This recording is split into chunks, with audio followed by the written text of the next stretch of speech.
এটা কি করে হতে পারে?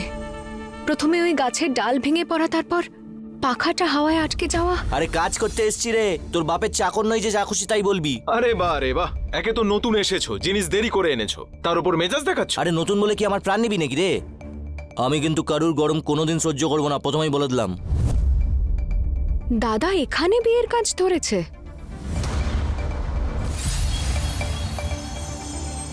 আরে তুমি এখানে?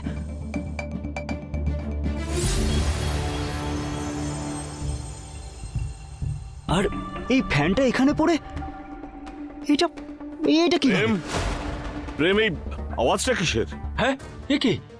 আরে পাখাটা কি করে পড়লো? প্রেম, তোর কোথাও লাগেনি তো? তুই ঠিক আছিস তো? মা, আমি ঠিক আছে, আমি তো গান শুনছিলাম, কিন্তু এই পাখাটা এখানে। আন্টি, এই ফ্যানটা না সোজা প্রেমের ওপরে পড়তো।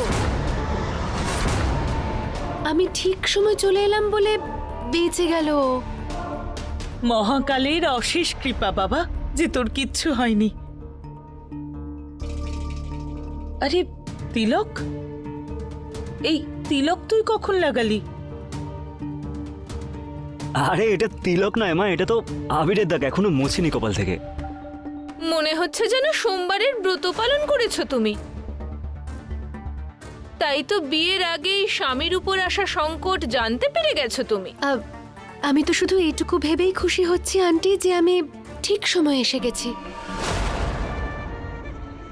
দেখো, এটাও মহাকালের সংকেত বলে মনে হয়। মহাকাল এটাই চান যে তপস্যাই যেন হয় প্রেমের অর্ধাঙ্গিনী। তোমরা সবাই দেখলে তো, যখন থেকে ওই বাড়িতে এসেছে প্রেম একেবারে সুরক্ষিত, ওর কোনো ক্ষতি হয়নি। না হলে তো আজ একটা দুর্ঘটনা ঘটে যেত।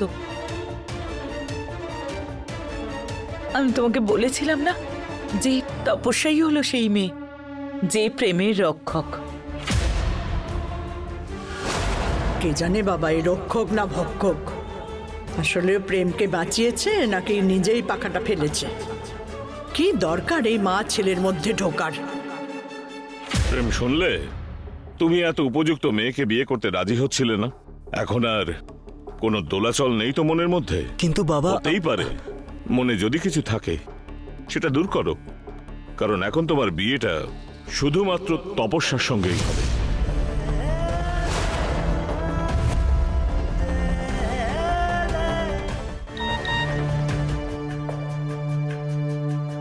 দাদা, হুম, আমাদের মিটিং এর জন্য বেরিয়ে যেতে হবে, দেরি হয়ে যাচ্ছে। চলো। তপস্যা, এদিকে সোমা। প্রেম,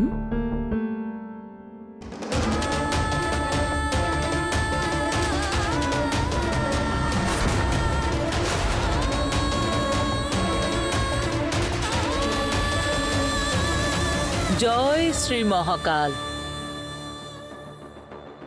আমার মাথায় যেটা লেগে আছে সেটা রং নয়, রক্ত। কিন্তু কার?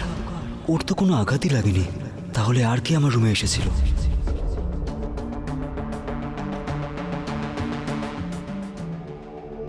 মা, এক মিনিট, ফোন এই তো। প্রেম,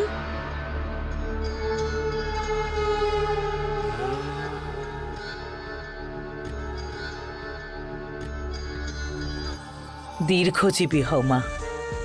মহাকাল তোমাদের দুজনকে চিরকাল সুখে রাখুন।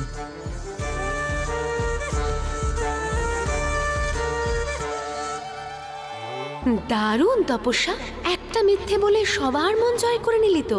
এবার খুব তাড়াতাড়ি মায়ের কুণ্ডল তোর হাতে থাকবে। বেশি মেজাজ দেখাস না, নইলে ম্যানেজারকে কিন্তু কমপ্লেন করব। আচ্ছা, ম্যানেজারকে বলবি?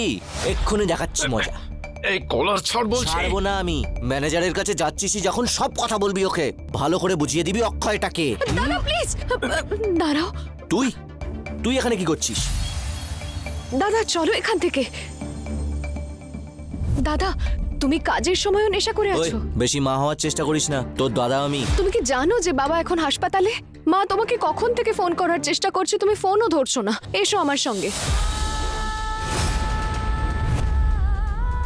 বাবার খেয়াল রাখার কাজ তোর, আর বাড়ির জন্য রোজগার করা আমার। নতুন করে কোনো ঝামেলা পাকাস না, যা এখান থেকে।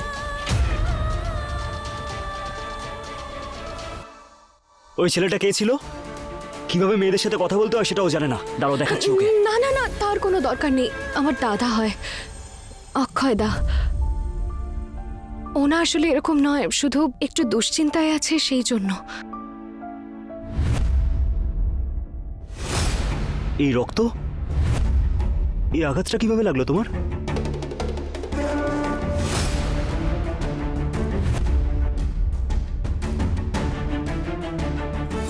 পাখা এখানে, এটা কিভাবে?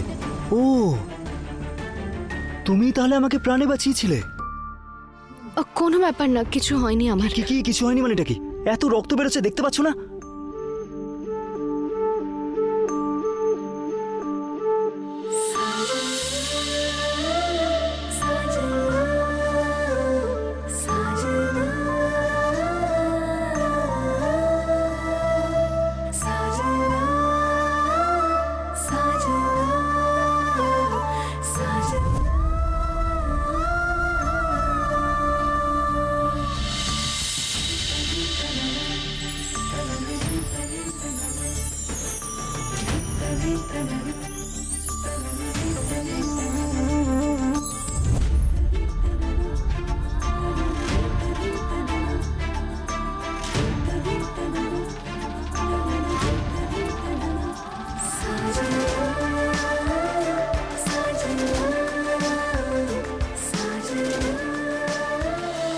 এমনিতে আমি তোমাকে ট্যুর গাইড বানিয়েছিলাম, তুমি তো আমার বাড়ি অব্দি চলে এলে।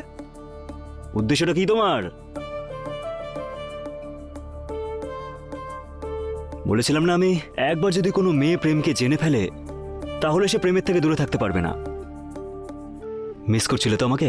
একটু বেশি ভুল ধারণা করে রেখেছো না নিজের ব্যাপারে। আমি শুধু আমার টাকা নিতে এসেছিলাম। টাকা? কিসের টাকা? উজ্জয়িনী ঘোরানোর টাকা। ও, ওটাকে উজ্জয়ন ঘোরানো বলে? তুমি মনে হয় ভুলে গেছো যে তুমি আমাকে মায়াবনে মরার জন্য রেখে এসেছিলে। আচ্ছা ঠিক আছে, ক্ষমা করে দিলাম তোমাকে। এমনি তো প্রেমের মনটা না খুবই বড়।